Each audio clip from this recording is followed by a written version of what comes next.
Voici le script complet, mot pour mot, prêt à enregistrer. Tu penses à cette personne en ce moment. Pas parce que tu as choisi d'y penser, parce que quelque chose en toi ne s'arrête pas. Ce prénom qui revient sans invitation, ce visage qui apparaît dans les espaces vides de ta journée, cette sensation particulière dans la poitrine qui n'a pas de nom, mais qui a une adresse précise. Cette personne-là, celle que tu essayes peut-être de ne plus attendre. Celle dont tu te dis depuis un moment qu'il faut tourner la page. Et la page ne tourne pas. Peut-être que c'est quelqu'un qui s'est éloigné sans vraiment expliquer pourquoi. Peut-être que c'est quelqu'un avec qui quelque chose s'est brisé, et que malgré la rupture, malgré le silence, malgré tout ce que la raison te dit, quelque chose en toi sait que l'histoire n'est pas terminée. Peut-être que c'est quelqu'un qui donne des nouvelles de façon irrégulière, qui disparaît puis réapparaît, dans un schéma que tu n'arrives pas tout à fait à expliquer et encore moins à prédire. Tu t'es peut-être demandé si tu t'accroches à quelque chose qui n'existe plus. Si ce que tu ressens est de l'amour, ou simplement de l'attachement à une habitude. Si ton attente est de la sagesse, ou de la naïveté. Ce soir, je vais te montrer quelque chose que tu n'as probablement jamais entendu formuler de cette façon.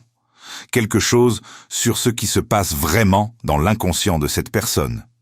Quelque chose sur pourquoi certaines connexions résistent à l'oubli, non pas par romantisme, non pas par destin au sens mystique, mais pour une raison psychologique précise, documentée, et qui change entièrement la façon dont tu peux lire ce que tu vis. Carl Jung, l'un des plus grands explorateurs de l'âme humaine que le monde ait jamais connu, avait une compréhension de ce phénomène que personne avant lui n'avait articulé avec cette clarté. Une compréhension qui ne flatte pas, qui ne promet pas, mais qui dit quelque chose de vrai sur la façon dont les connexions profondes continuent à vivre dans la psyché longtemps après que les circonstances extérieures ont changé. Le concept que Jung aurait placé au cœur de tout ce que tu vis s'appelle l'inconscient. Et dans une seule phrase, voilà ce que c'est. L'inconscient est la partie de la psyché qui fonctionne en dehors de la conscience ordinaire, qui poursuit ses propres buts selon sa propre logique, et qui ne respecte pas les décisions que le moi conscient croit avoir prises. Et c'est précisément cette partie-là, dans la psyché de cette personne, qui t'interdit de disparaître de sa vie. Pas son choix conscient. Son inconscient. Jung observait quelque chose que la psychologie de surface n'a jamais su entièrement saisir. Que certaines connexions entre deux êtres humains ne fonctionnent pas selon la logique des relations ordinaires. Qu'elles s'installent dans la psyché d'une façon qui dépasse la décision, qui dépasse la volonté, qui dépasse même le temps et la distance. Ce n'est pas de la magie. C'est de la psychologie profonde. Et la différence entre les deux est moins grande qu'on pourrait le croire. Dans une relation ordinaire, quand quelqu'un décide de s'éloigner, l'éloignement produit progressivement ce qu'il est censé produire. La personne pense moins à toi. La connexion s'estompe. Le souvenir prend sa place naturelle dans le passé, ni obsédant ni douloureux, simplement là, comme une trace parmi d'autres. Mais dans certaines connexions, quelque chose de différent se produit. L'éloignement conscient est réel. La décision de ne plus être là est peut-être réelle. Et pourtant quelque chose ne suit pas. Quelque chose dans la psyché de cette personne continue à fonctionner en lien avec toi, continue à te convoquer, continue à refuser de classer cette connexion dans le dossier du passé révolu. Et ce quelque chose, Jung l'aurait nommé avec précision. C'est l'inconscient qui maintient vivante une connexion dont il n'a pas encore obtenu ce dont il a besoin, dont il n'a pas encore trouvé la résolution, dont il n'a pas encore tiré ce que cette rencontre était censée lui apporter. L'inconscient ne fonctionne pas comme le moi conscient. Le moi conscient peut décider. L'inconscient, lui, ne décide pas. Il poursuit, il insiste, il revient. Et il utilise toutes les ressources à sa disposition pour ramener vers la surface ce qu'il n'a pas encore terminé de traverser. Et voici le mécanisme précis, celui que tu n'as peut-être jamais entendu formuler de cette façon. et qui explique pourquoi cette personne n'a pas réussi à t'oublier même si elle l'a voulu. Dans la psychologie jungienne, chaque connexion profonde active quelque chose dans l'inconscient de chaque personne impliquée. Pas simplement un souvenir, pas simplement un sentiment. Quelque chose de plus structurel. Une activation de zones de la psyché qui étaient peut-être dormantes avant cette rencontre. Des parties de soi qui se sont réveillées au contact de l'autre. Des questions qui ont émergé, des blessures qui ont été touchées, des aspects de soi-même qui ont été mis en lumière d'une façon qui n'était pas possible avant cette rencontre précise. Et ces zones réveillées, ces questions ouvertes, ces blessures touchées, l'inconscient ne les abandonne pas simplement parce que la relation extérieure s'est éloignée. Il continue à travailler dessus, souvent de façon invisible, pour la personne elle-même. Dans les rêves, dans les pensées qui reviennent sans raison apparente, dans les associations inattendues qui ramènent ta présence dans des moments où elle n'aurait aucune raison d'être là. Et quelque part en toi, tu le savais déjà. Pas consciemment, pas avec cette clarté.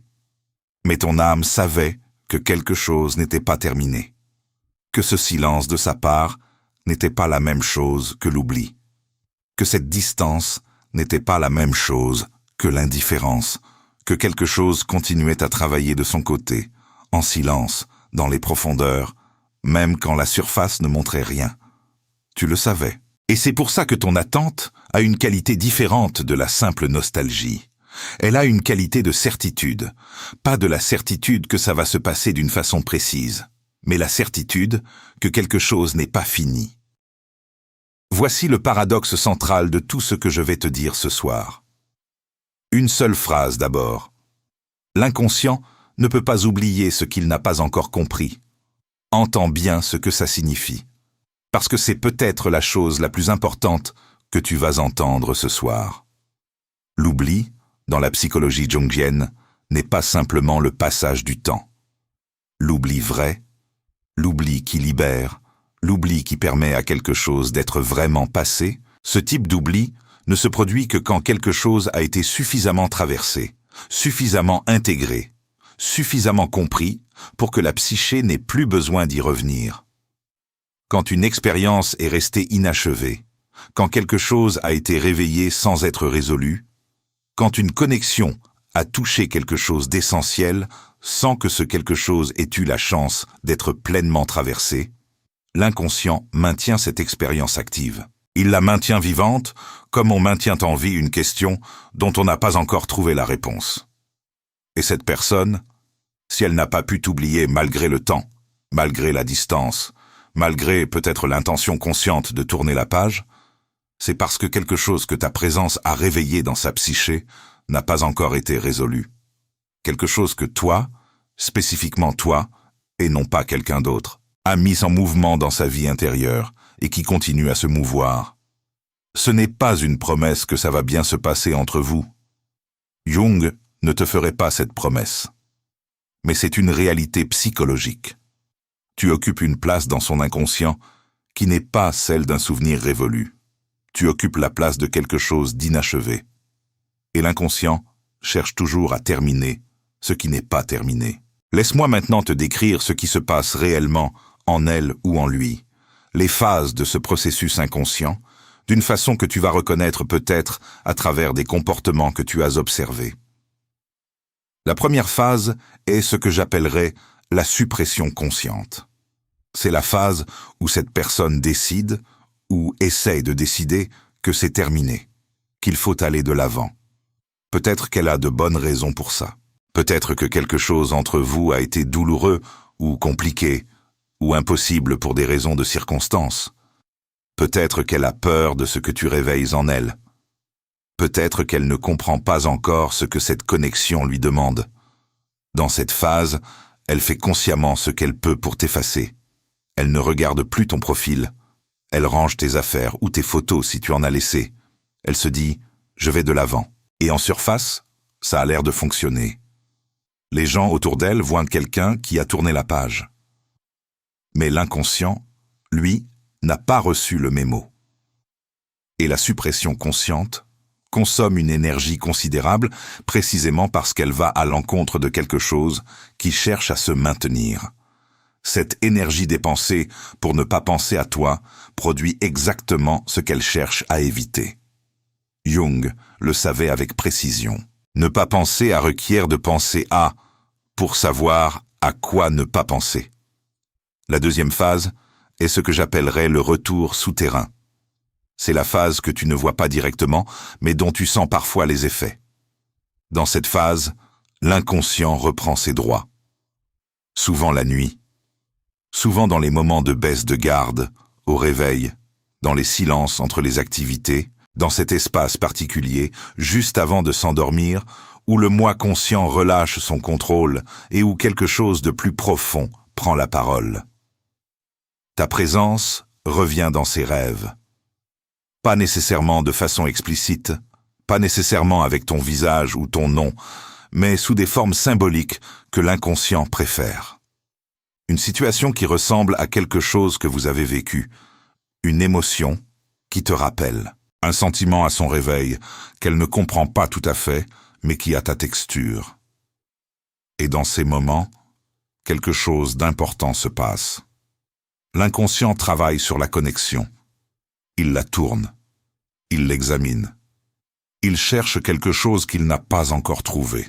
Il pose des questions à travers les images du rêve que la conscience de jour n'a pas encore osé poser.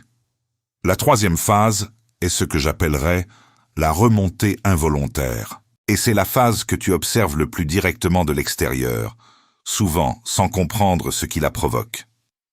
C'est le message inattendu après des semaines de silence. C'est la pensée à toi à un moment qui ne semble pas avoir de raison particulière. C'est le retour à ton profil, à ce que tu as publié, à des traces de toi dans l'espace numérique ou réel. C'est ce contact indirect, souvent petit, souvent presque anodin en apparence, mais qui sort de nulle part selon la logique de la suppression consciente qu'elle pratiquait. Jung aurait dit que ces remontées involontaires sont les moments où la pression de l'inconscient devient trop grande pour être contenue par la suppression consciente. Où quelque chose doit se manifester. Où ce qui cherchait à rester enfoui trouve une sortie, même minime, même partielle. Ce n'est pas de la faiblesse. Ce n'est pas un manque de volonté. C'est simplement la façon dont l'inconscient finit toujours par trouver son chemin vers l'expression quand il a quelque chose d'assez important à dire. La quatrième phase est ce que j'appellerais le moment de vérité intérieure. Et c'est la phase la plus silencieuse, celle dont tu as le moins d'indices directs, mais qui est peut-être la plus déterminante. C'est le moment où cette personne, souvent après une période de vie qui lui a demandé quelque chose, après une traversée qui l'a mise en contact avec elle-même d'une façon plus profonde, commence à voir quelque chose, à comprendre quelque chose sur ce que tu représentais pour elle, sur ce que cette connexion contenait, sur ce qu'elle a fui ou laissé de côté et pourquoi. Ce moment peut arriver à n'importe quel timing, pas forcément prévisible, pas forcément lié à quelque chose d'identifiable dans sa vie extérieure. Il arrive quand l'inconscient a fait assez de travail souterrain pour que la conscience puisse commencer à recevoir ce qu'il essayait de dire. Et dans cette phase, quelque chose se réaligne en elle. Une décision se forme, pas encore formulée, pas encore mise en mots, mais réelle. Un mouvement vers quelque chose de différent de la suppression consciente qu'elle pratiquait jusqu'alors.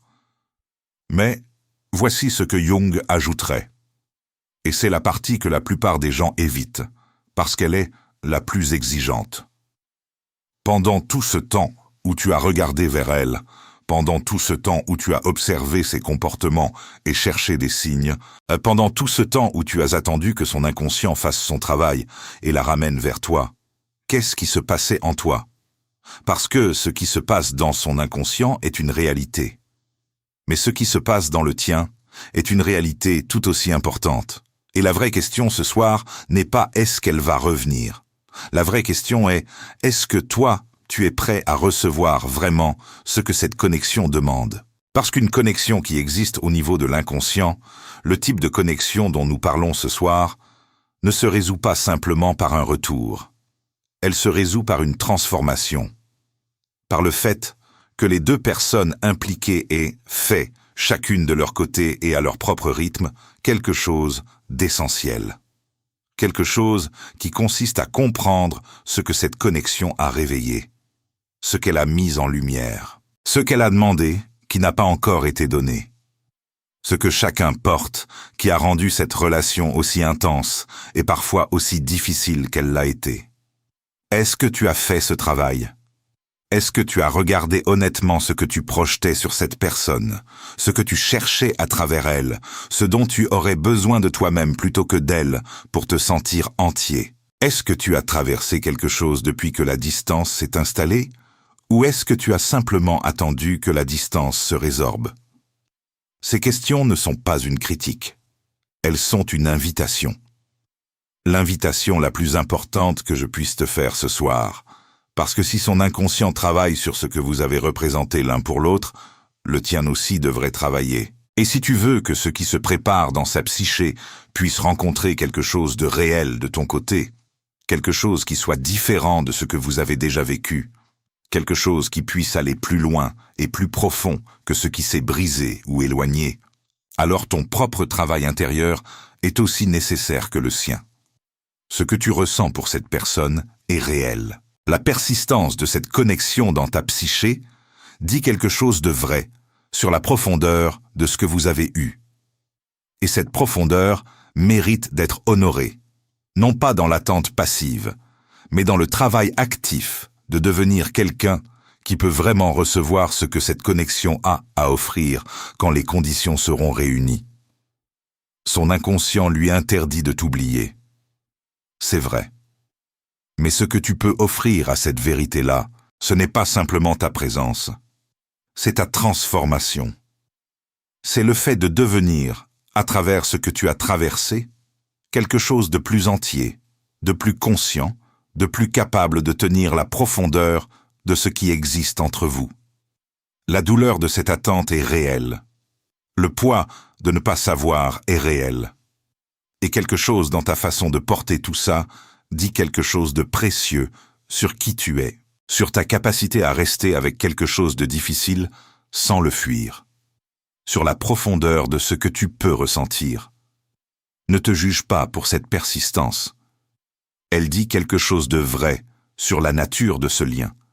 Elle dit que quelque chose a existé qui mérite d'être pris au sérieux, qui mérite d'être compris plutôt que simplement attendu.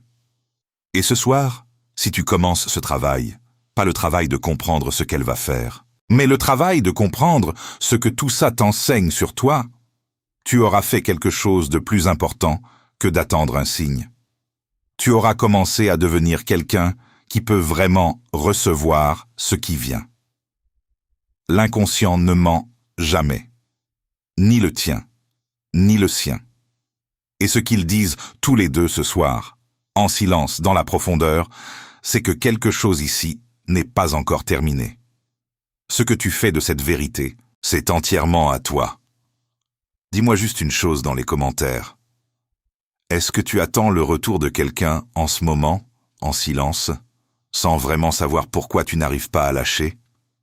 Un seul mot suffit. Abonne-toi si ce n'est pas encore fait. Partage cette vidéo avec quelqu'un qui attend quelqu'un ce soir et qui a besoin d'entendre ça. Je lis chaque message. Prends soin de toi.